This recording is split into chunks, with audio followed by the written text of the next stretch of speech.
Thor Ragnarok, Thor probably wouldn't have fit in this film. You know, you can afford to take bigger risks and be that wacky and reinvent the entire world to support your version of the character if it's your title film. But you've got to, if you come into an ensemble, also sort of adjust and fit into the mold and the tone of that film. And this really was sort of Thor at his best, is how Joe and Anthony described it. You know, this was his most heroic, his most sort of vengeful, passionate, driven kind of committed version that we'd seen. You know, and so that was fun. You know, to again explore something completely different.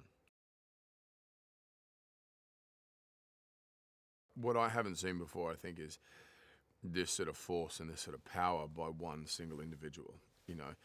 And it's not only his sort of intellect that manages to sort of navigate his way through this and outsmart us, but it just his sheer force and strength is something that none of the Avengers or anyone in the MC universe has ever really encountered before.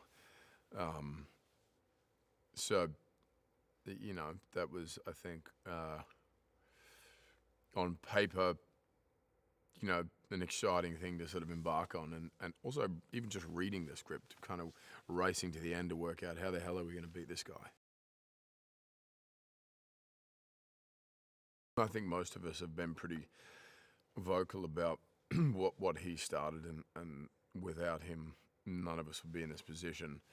And what he created and invented, we had to rally sort of in amongst that and behind him, and he led the way like a true leader and champion, and you know, we wouldn't be here without what he'd done, and there's always been such a great encouragement from him, such great constant feedback to what we're doing.